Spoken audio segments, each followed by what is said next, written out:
In the last video, I talked about the basic use case of functions, and in this video, I'm going to talk about how you can pass a function to another function.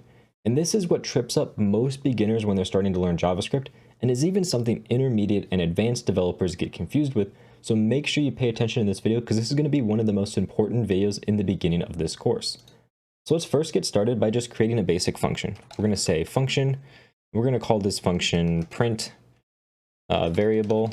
It's going to take in a variable. It doesn't really matter what the variable is, and it's just going to print that out. So console.log of our variable.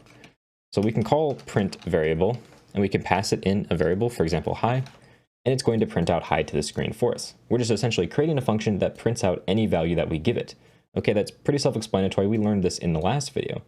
Now let's take a look at how we can actually pass this print variable function to another function. And to do that, I first want to look at what this print variable even is. So you know that we call a function by typing out the function name, print variable, with parentheses afterwards, and we pass it in our arguments. What is this right here, just the name of our variable? What happens when we print that out? We can just do console.log of our variable name here. This is our function name that we're printing out. And let's see what that actually gives us. So we'll save, and you can see that it's a function. You can see it has this f at the beginning, which says this is a function, and it gives us the definition essentially of that function. So we have a variable that has the definition of our function inside of it. So this is really important to understand. Just like when we create a variable up here, for example, using the let keyword, when we create a function with the function keyword, it creates a variable for us with that name, and that variable contains this definition of our function. So what we can do with this is we can actually pass this variable, which is our function definition, to another function and use it inside that function. So let's create a function here, which is going to do that for us. We're just going to call this, func for now, and it's going to take in a function. So it's going to take in that first parameter, which is a function. We'll just call it x. And inside of here, we want to call this print variable function. So we can say x, which is the function we're going to be passing, let's just call it with the text of hello world. And now what we can do is we can call func just like this, and all we need to do is pass it in our function. In our case, we're going to pass it that print variable function. So now what's happening is this print variable function is getting mapped to this variable x.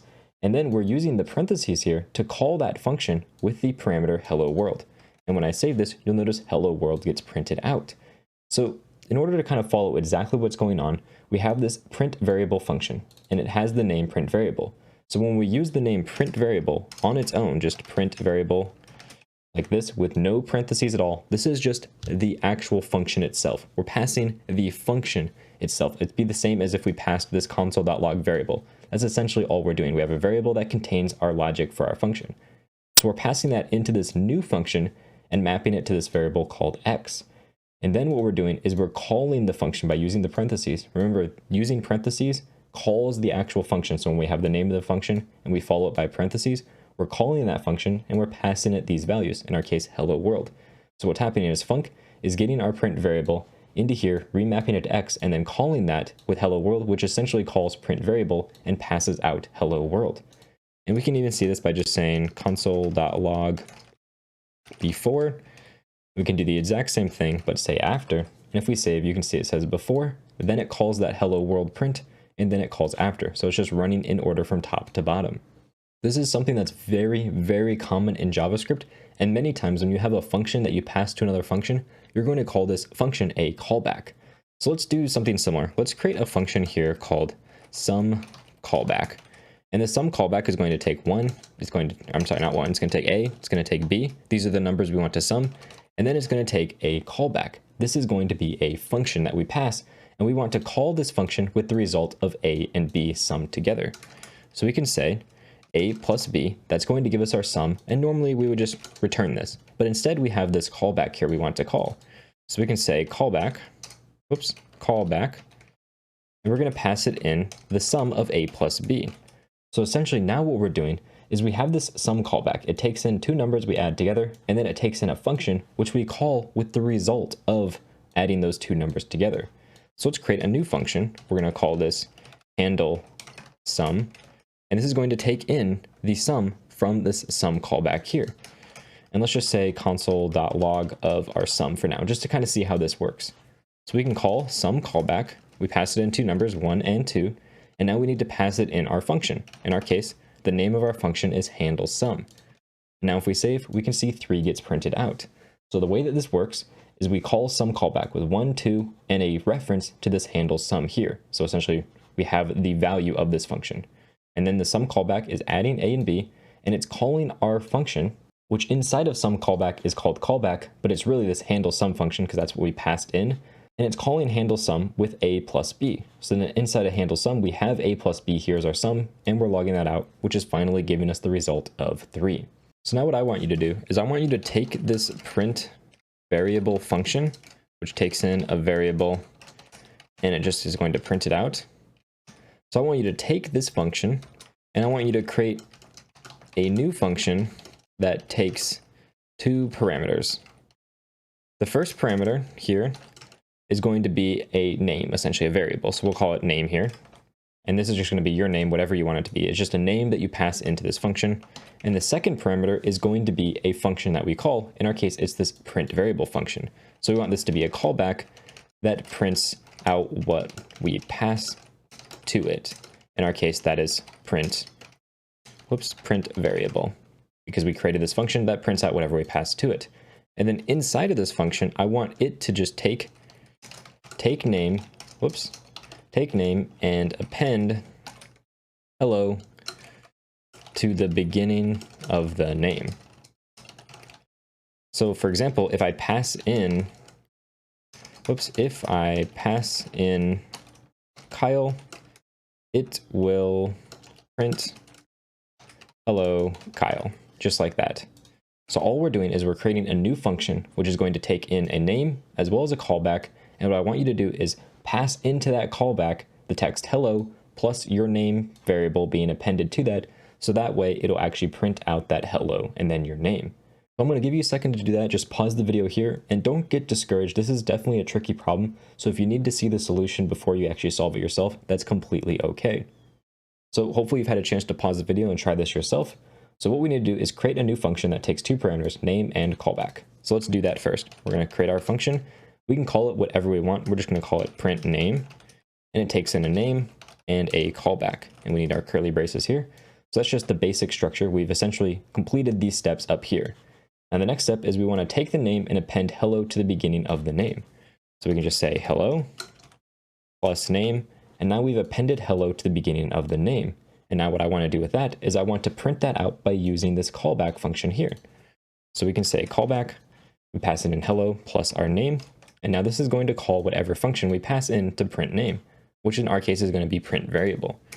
So now we just need to call print name. We pass it in a name, in our case Kyle, and we're going to pass it in our function, which is print variable. This is how we actually handle the printing. And now when we save, we see we get hello Kyle being printed out.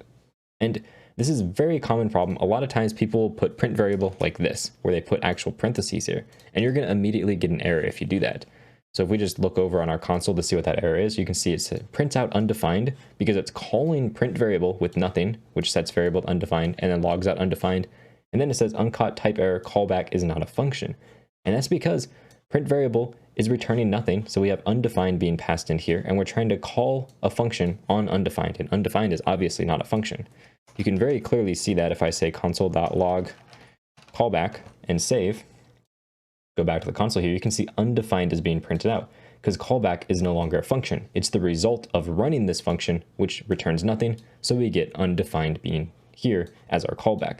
So it's a very common problem. When you want to pass a function to use it, make sure you don't have any parentheses.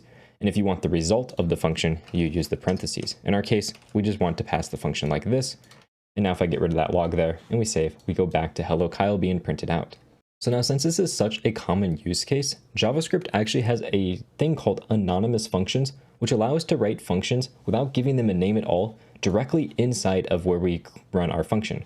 So this print variable function, instead of defining it up here, let's define it down here. We can just inside of our arguments here, write the word function to create a new function and just skip giving it a name. Don't even give it a name at all. So you immediately just write your parentheses. Here you would normally put your name. We're just going to completely skip that step. Then we put our opening and our closing curly brace just like that. And then we write our function in here. For example, console.log will say, our variable. And we need to make sure our variable is inside of these parentheses here. So now this is taking a variable and it's logging that out. We can get rid of all these comments and everything up here. So all we have is print name. We're calling print name with the name Kyle, and then we're passing it a thing called an anonymous function, essentially a function that has no name. It's exactly the same, it just doesn't have a name at the beginning. And it has all of our definitions, so it says it takes in a variable, and it prints out that variable. If we save, you notice we get hello Kyle being printed out. This works exactly the same as what we had before. But now we're just defining our function in one place, not giving it a name at all, and we're just putting it right here where it's actually being used.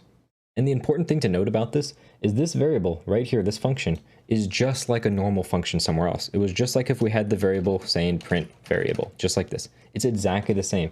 We just now instead wrote our function right here directly inside of where we're calling print name. And the important thing to note is that these curly braces, you must make sure that you have these inside the parentheses that closes off your function, because we have our opening parentheses for print name here and our closing parentheses for print name. We need to make sure that everything for our function definition is inside of here. So a really common mistake is to, for example, have this missing parenthesis here, and we save, we're going to get an error saying missing parentheses after argument list. That is luckily a very good error, and when we click on that, you can see it goes directly to where it's missing that parenthesis right here. Same thing inside of VS Code. If we click here, it's going to bring us directly to that line. And you'll even notice it says line 7 right here. And if I turn on line numbers, yours should be enabled by default. I have mine turned off since it's easier to record my screen that way without taking up so much space. But if I turn these on and I go over, you can see right on line 7, just like it says line 7 here, that is where our error is. Another really common mistake is to swap these around. So you have your parenthesis and then your curly brace right here. And now if I save, you're going to notice if we go to the console, we again get an unexpected token, parentheses, uncaught syntax error. And down here, it even says on line 7, there's a problem. We get the red squigglies. So just make sure if you see this, it's most likely because you have your parentheses in the wrong order. You just need to swap these around like this. And now when you save, everything goes back to normal. Let me turn my line numbers back off here. Just makes it easier, more space on the screen for you to see everything. And that's essentially everything there is about passing functions to another function.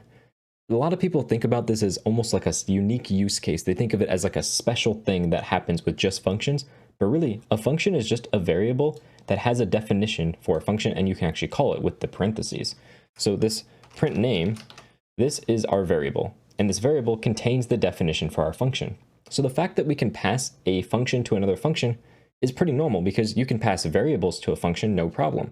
And a function is really just a fancy variable. So the fact that we can pass a function to a function is no different than passing a variable to a function. The real big thing to watch out for is just make sure if you're passing the function itself, you don't want these parentheses. You only want the parentheses that are calling the function if you actually want the value of the function instead of the function itself. That is the thing so many people get confused with. Now in the next video, we're going to talk about a separate way to define functions called the arrow function, which again is something that confuses a lot of people when they're getting started, but it's a lot easier once you understand exactly what's going on. So I can't wait to see you in that next video.